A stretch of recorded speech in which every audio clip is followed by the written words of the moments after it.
नमस्कार, आप देख रहे हैं तेज और मैं हूं आपके साथ भावना शर्मा। और हनुमान जयंती की आप सभी को बहुत बहुत शुभकामनाएं और आप सभी का स्वागत है हमारे इस खास शो में ज्योतिष भारत में।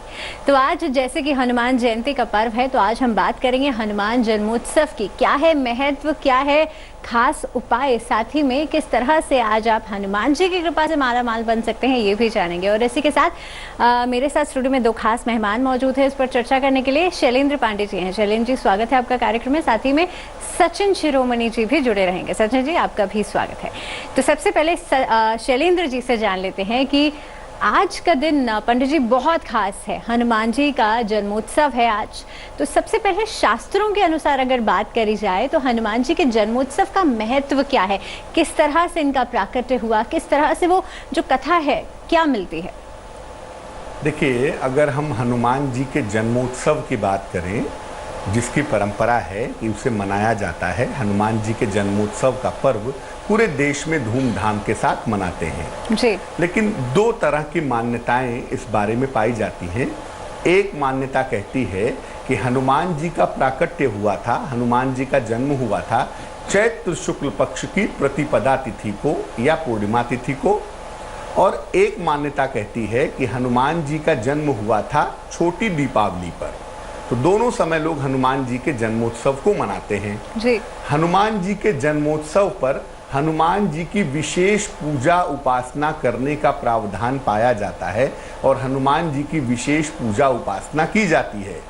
और जब आप हनुमान जी के जन्मोत्सव पर विशेष पूजा उपासना करते हैं तो अपने जीवन में आने वाली तमाम बाधाओं को आप बहुत आसानी से दूर कर सकते हैं। और हनुमान जी के जन्मोत्सव पर आप विशेष तरह के प्रयोग भी कर सकते हैं।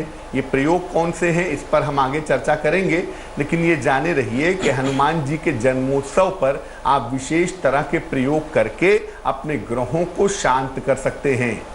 मामला चाहे शिक्षा का हो, चाहे विवाह का हो, चाहे सफलता का हो, चाहे कर्ज से मुक्ति का हो, इन तमाम मामलों में हनुमान जी की कृपा से आपकी मुश्किलें दूर हो सकती हैं।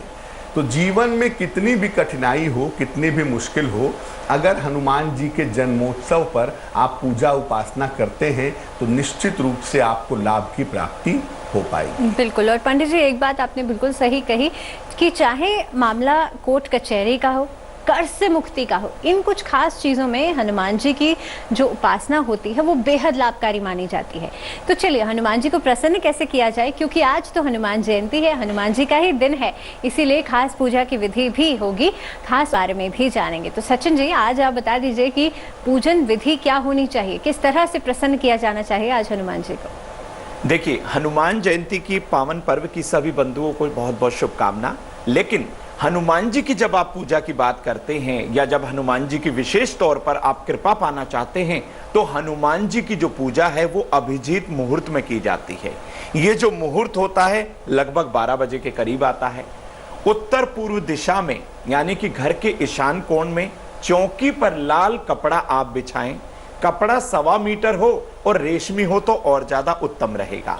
हनुमान जी के साथ साथ प्रभु श्री राम का चित्र या विग्रह या उनकी मूर्ति को भी उनके साथ साथ जरूर स्थापित करें, क्योंकि हनुमान जी की जब पूजा अर्चना की जाती है उससे पहले प्रभु श्री राम की पूजा अर्चना की जाती है, वरना हनुमान जी इस पूजा को स्वीकार नहीं करते हैं। हनुमान जी को लाल और राम जी को पीले पुष्प अर्पण यदि आपने कर दिए तो हर तरीके से ये मंगलकारी साबित होगा। लड्डुओं के साथ साथ यानी बूंदी के लड्डू या मोदक जो आप हनुमान जी को अर्पण करेंगे उसके साथ साथ तुलसी दल भी आपको हनुमान जी को विशेष रूप से अर्पण करना है। पहले श्री राम के मंत्र ओम राम रामाय नमः, ओम राम रामाय नमः मंत्र का आपको 108 बार जाप करना है। ये जब आप जाप करेंगे तो एक कुशा के आसन या लालासन पर बैठकर करें तो ज्यादा बेहतर होगा। और हनुमान जी के मंत्र ओम हंग हनुमते नमः, ओम हंग हनुमते नमः मंत्र का भी आपको 108 बार जाप करना है। लेकिन पहले प्रभु श्री राम का जाप करना है, तत्पश्चात ही आपको हनुमान जी का स्मरण करना है, जाप करना है। और जो लड्डू आप उनको भोग लगाएंगे, उनको नैवेद्य के रूप में अर्पण करेंगे, तो लड्डू को लोगों में वितरण कर दीजिए, छोटे छोटे बच्चों को दीजिए।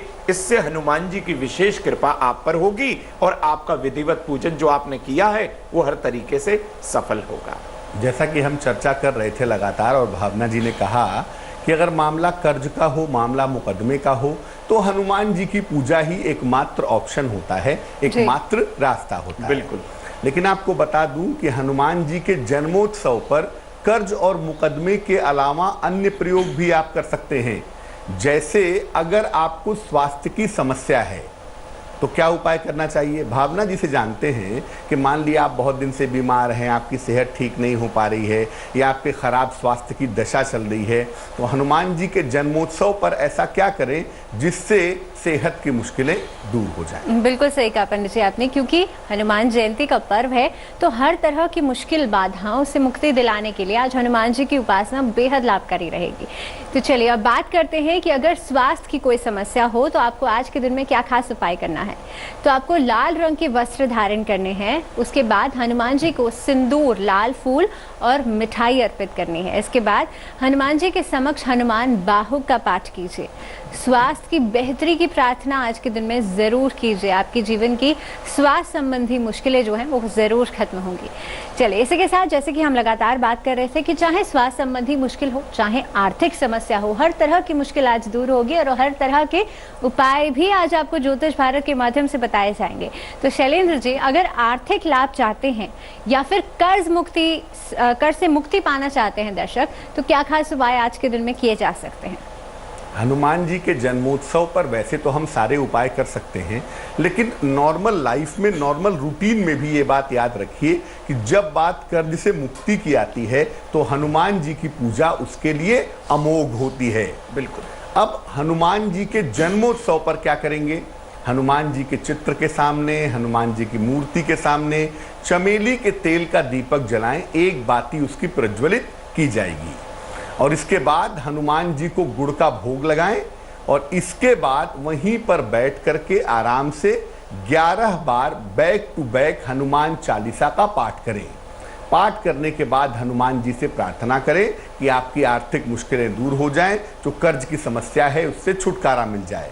और अगर संभव हो तो हनुमान जी के जन्मोत्सव पर निर्धनों में मीठी चीज का दान करें। गर्मी है इस समय, आप चाहें मीठा शरबत बांट दें, गुड़ बांट दें, लड्डू बांट दें, कोई भी मीठी चीज अगर आप दान करें तो आपके लिए बहुत अच्छा रहेगा। चलिए, और जब बात हो रही है हनुमान जी की, तो आपकी कुंडली में बैठा हुआ जो मंगल है यानी कि जो मार्स है उसको मजबूत करने के उपाय भी जान लेते हैं सचिन जी से। तो सचिन जी, अगर चाहते हैं कि मार्स यानी कि मंगल जो है उनको अगर स्ट्रॉन्ग करना हो या अगर किसी की कुंडली में मंगल खराब हो तो क्या खास उपाय किए जा सकते हैं। मंगल दोष से मुक्ति के क्या खास उपाय किए जा सकते हैं आज के दिन में। बिल्कुल, देखिए हमारे बहुत से व्यूअर, हमारे बहुत से दर्शक मंगल दोष से घबरा जाते हैं, लेकिन मंगल को ना एनर्जी का ही कारक मानते हैं। यदि आपकी पत्रिका में मंगल कमजोर है तो आप सुस्त रहेंगे, आलस आपके अंदर भरा रहेगा।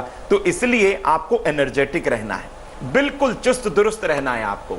इसके लिए मंगल दोष कहीं ना कहीं आपकी पत्रिका में यदि विद्यमान है तो भी ऐसी समस्याएं आ जाती हैं, तो डरना बिल्कुल नहीं है।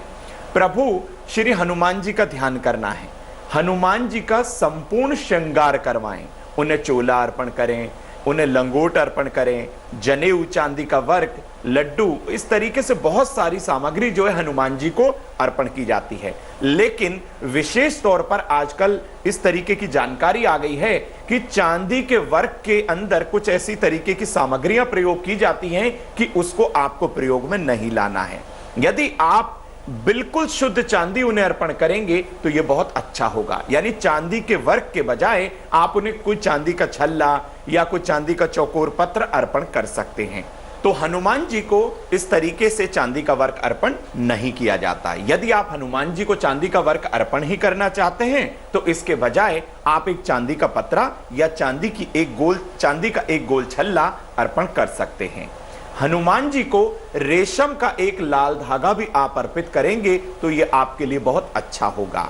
इसके साथ साथ मंगल के मंत्र ओम क्रांग क्रीं क्रों सह भौमाय नमः, ये जो मंत्र है, ये मंगल का मंत्र है। इसका आप लाल चंदन की माला या फिर रुद्राक्ष की माला से जरूर जाप करें।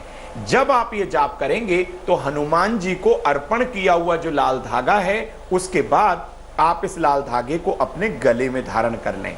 यदि आपने ऐसा इस हनुमान जयंती के पावन पर्व पर इस प्रयोग को कर लिया तो हर तरीके से आप मंगल दोष से जरूर मुक्ति पाएंगे। तो हर तरीके से हनुमान जी की जो है आपको कृपा मिल जाएगी और आप मंगल दोष से बिल्कुल मुक्त हो जाएंगे। चलिए, हम हर रोज आपके लिए वास्तु टिप लेकर के आते हैं। तो आज के दिन, क्योंकि आज तो खास दिन है, हनुमान जयंती है आज, तो शैलेंद्र जी आज के दिन वास्तु टिप क्या रहेगी? देखिए, जो आपके घर का मुख्य द्वार है, मेन डोर है, घर में वहीं से खुशियां आती हैं और वहीं से मुसीबत निकल करके बाहर जाती है। तो घर का जो मुख्य द्वार है बड़ा अहम होता है और घर के मुख्य द्वार को अगर आप ठीक रखें तो जीवन में सफलता की संभावना ज़्यादा हो जाती है। तो घर के मुख्य द्वार को एक तो साफ सुथरा रखें, दूसरे घर के मुख्य द्वार पर प्रकाश की व्यवस्था जरूर करें, लाइट की व्यवस्था जरूर करें ताकि मुख्य द्वार अच्छी तरह से दिखाई दे। ऐसा करने से घर में खुशियां आएंगी और रोजगार की स्थिति आपके लिए अच्छी और बेहतर बनी रहेगी। तो जिन लोगों को जीवन में रोजगार की समस्या है वो अपने घर के मेन डोर को बिल्कुल साफ सुथरा रखें और मेन डोर पर लाइट की, प्रकाश की अच्छी व्यवस्था करें तो उनके लिए अच्छा रहेगा। जी पंडित जी, आपने मुख्य द्वार की बात करी यहाँ पर, और मेरे दिमाग में एक छोटा सा प्रश्न आ रहा है कि आज तो जैसे हनुमान जयंती है, तो आज मुख्य द्वार पर अगर कुछ खास उपाय किए जाएं, मान लीजिए वास्तु दोष है मेन एंट्रेंस पे ही, तो क्या कुछ खास उपाय किए जा सकते हैं आज हनुमान जयंती पर? देखिए, परंपरा ये कहती है कि जब भी कोई पर्व मनाते हैं, जब भी कोई त्योहार मनाते हैं तो मुख्य द्वार पर वंदन वार लटकाते हैं जी। तो हनुमान जी के जन्मोत्सव पर अगर संभव हो तो अपने घर के मुख्य द्वार पर आम के पत्तों का या अशोक के पत्तों का बना हुआ वंदन वार लटकाइए और मुख्य द्वार के दाहिने और बाईं तरफ, दोनों तरफ सीधा लाल रंग का स्वस्तिक बनाइए और जब हनुमान जी की आरती कर लीजिए तो उसके बाद उस आरती की अग्नि को अपने घर के मुख्य द्वार पर भी दिखाइए। इससे अगर मुख्य द्वार में कोई भी निगेटिव एनर्जी है, कोई भी नकारात्मक ऊर्जा है तो निश्चित रूप से दूर हो जाएगी। जी, और साथ ही साथ में संध्या काल के समय अगर दीपक भी आप जलाएं मुख्य द्वार पर तो वो भी आपके लिए बेहद लाभकारी रहेगा।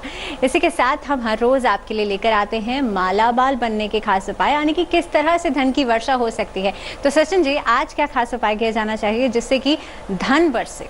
बिल्कुल, देखिए हनुमान जी की जब आप पूजा की बात करें तो कोई भी ऐसा कार्य, असंभव से असंभव ऐसा कार्य कहना चाहूंगा कि ऐसा नहीं है कि वो ना हो पाए। यानी कितना भी मुश्किल हो, कितनी भी परेशानी हो, हनुमान जी की पूजा अर्चना करने के बाद तमाम परेशानियां जिंदगी से खत्म हो जाती हैं। अगर अपना ही धन ना मिल पा रहा हो, यानी आपने अपना धन किसी को दे दिया और वो धन आपको वापस नहीं मिल पा रहा, तो हनुमान जी के इस विशेष पावन पर्व पर आपको कुछ उपाय करना है। हो सके तो आप निर्धन लोगों को खाने पीने की चीजों का दान कर दें तो ये आपके लिए सर्वोत्तम होगा। इससे उन लोगों की दुआएं भी आपको मिलेंगी, हनुमान जी की कृपा भी आपको मिलेगी और साथ ही साथ आपको बता दूं कि आपका भविष्य में धन कहीं फंस नहीं पाएगा। बिल्कुल, तो ये खास अचूक उपाय इसके लिए था कि अगर आपका अपना ही पैसा कहीं अटक गया है तो हर रोज महामंत्र की भी बात हम करते हैं। तो आज के दिन का महामंत्र क्या रहेगा, शैलेंद्र जी से जान लेते हैं। अगर आप चाहते हैं कि नियमित रूप से आपके पास धन आता रहे, आपका पैसा फंसे नहीं, आप कर्जे में फंसे नहीं, आपका पैसा डूबे नहीं और फाइनेंशियल प्रॉब्लम आपको ना हो, तो एक छोटा सा मंत्र है, उसे नोट कर लें। मंत्र है ओम ह्रीं श्रीं लक्ष्मी वासुदेवाय नमः। ओम ह्रीं श्रीं लक्ष्मी वासुदेवाय नमः।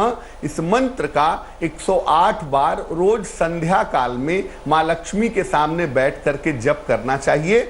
इस स्फटिक की माला से, सफेद स्फटिक या सफेद क्रिस्टल की माला से अगर इस मंत्र का जप किया जाए तो इसके फायदे बहुत ज्यादा होते हैं। इस मंत्र का जप करते समय माँ लक्ष्मी के सामने घी का एक दीपक जलाना भी फायदेमंद रहता है। बिल्कुल। और शैलेंद्र जी, एक छोटी सी चीज़ और रहेगी कि हनुमान जी की जब पूजा उपासना करी जाती है तो कई सारी सावधानियां भी बरतनी ज़रूरी होती है। हालांकि हमने कुछ दिन पहले डिस्कस किया था, लेकिन आज हनुमान जयंती है तो एक बार फिर से जान लेते हैं कि क्या कुछ सावधानियां जो हैं बरतनी चाहिए जब हनुमान जी की पूजा या खास पूजन विधि आप अपना रहे हो तो। देखिए, हनुमान जी को महिलाएं सिंदूर नहीं चढ़ाएंगी, उसकी जगह पर महिलाएं हनुमान जी को लाल फूल चढ़ा सकती हैं। दूसरी बात, हनुमान जी का जन्मोत्सव अगर आप मना रहे हैं तो घर में प्याज, लहसुन, मांस, मदिरा इत्यादि का प्रयोग नहीं करेंगे। बिल्कुल। और तीसरी बात, अगर आप हनुमान जी का जन्मोत्सव मना रहे हैं तो जन्मोत्सव पर आपके लिए मध्य दोपहर की जो पूजा है 11:30 बजे से लेकर के 12:30 बजे तक का जो समय है, उस समय पूजा करना सबसे ज़्यादा उत्तम होगा। चलिए, इसी के साथ एक और चीज़ ऐसी है, क्योंकि जब आप हनुमान जी की पूजा करते हैं तो सर्वश्रेष्ठ उनके लिए रहते हैं भगवान राम। तो हनुमान जी से भी पहले भगवान राम का नाम आज ज़रूर लीजिए, उससे आपके लिए हनुमान जी की कृपा आपको ज़रूर मिलेगी। और मैं आशा करती हूँ और हम आशा करते हैं कि हनुमान जयंती का ये पर्व आपके जीवन में खुशियाँ लेकर के आए और एक खास उपाय भी आपके लिए लाभदायक हो। इसी के साथ आप दोनों का बहुत बहुत शुक्रिया खास पेशकश में जुड़ने के लिए। तो आज के लिए फिलहाल इतना ही ज्योतिष भारत में, लेकिन आप जुड़े रहिए तेज के साथ। लेटेस्ट खबरों के लिए यूं ही देखते रहिए तेज, और इस वीडियो के पसंद आने पर लाइक, शेयर एंड सब्सक्राइब करना ना भूलें।